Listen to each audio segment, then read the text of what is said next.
Chance.com, and welcome back to my MLB betting model predictions and projections for Wednesday, September 18th. Yesterday, first losing day after a couple of winning days, or for some time. So after some time, first losing day. Although I beat the closing line again in four out of 5 games, especially Boston was a good bet.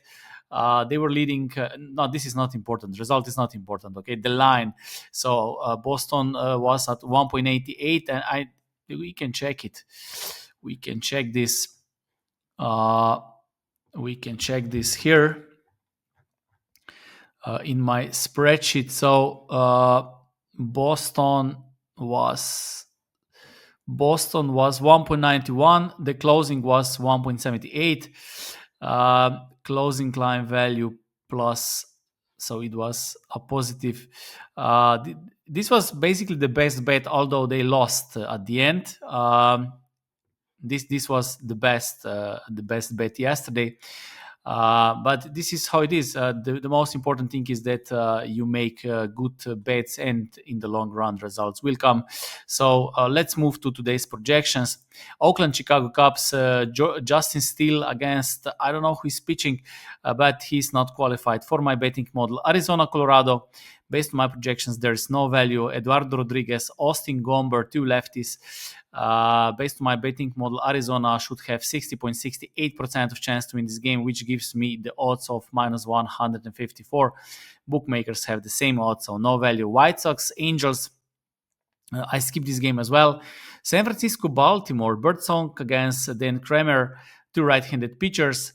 Based on my projections, San Francisco should be plus 122. Bookmakers plus 152, so small value with San Francisco. So I will move this mic here.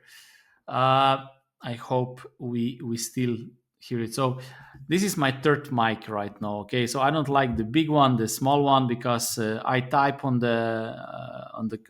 computer, and I don't like it here. I don't like it here. So I will see how this goes. I hope you will hear my voice. I want to make it a little bit better, but I don't like that it is in front of my face, okay? So I still need to figure this out. Anyway, Minnesota, Cleveland, based on my projections, there is no value. Ober against BB. Atlanta, Cincinnati, no value. Houston, San Diego, Valdez against Dylan. Sees left-handy against righty. Again, my numbers and bookmakers' numbers are the same. My betting model gives Houston 50.45% of chance to win this game, which gives me the odds minus 102, bookmakers minus 103. Then we have Dodgers against Miami, Knack against Ryan Wetters, left against righty. Based on my projections, Miami should be underdog at plus 115. They're plus 161. And I think we have a value with Miami at home. So this is underdog bet, but run line. Okay, so every time when I can get good solid odds on run lines, this is automatically run line. Okay, so 1.70 or better in, usually 1.70 or better in decimal. But of course, if I find the value with underdog, even if I would play underdogs only, in the long run, this would be profitable as well, if of course the betting model has the edge. Okay, I talk about this many times. Okay, so people ask me, run lines or not run lines? If you have plus EV, if you find with your own analysis plus EV, you should make profit in the long run. The problem with huge underdog is that this long run can last a little bit longer, right? Because if you, let's say that if you have the odds 1 out of 10,000, so we will take extreme example, and let's say that it is a value, and one hit will cover all the previous losses. The problem is that maybe you will need thousands of bets to hit that one play, right? This is, so on a much smaller scale, we can implement this on underdogs. This is why I like to use run lines or a little bit safer versions. Okay, but that doesn't mean that it is a not value on underdog. It is also value on run line. Okay, Boston, Tampa Bay Rays. Yesterday again, as I said, this was the best bet based on numbers.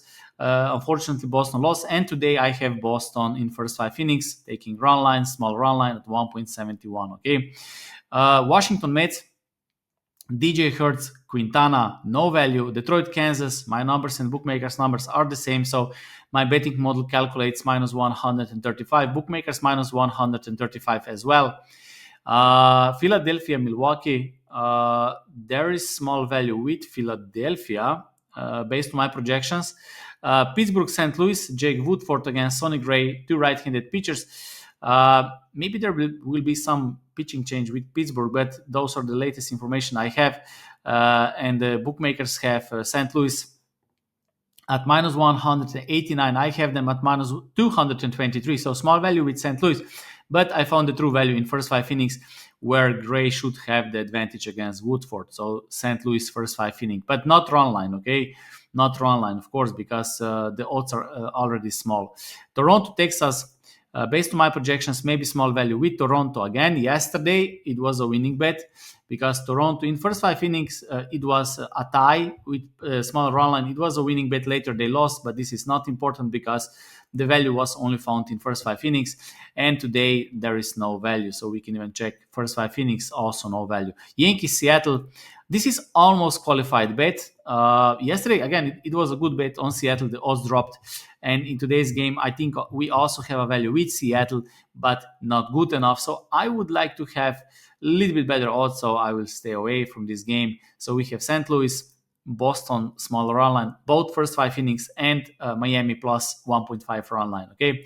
So that's it from me today. Thank you for watching. Whatever you decide to take, I wish you good luck and see you next time.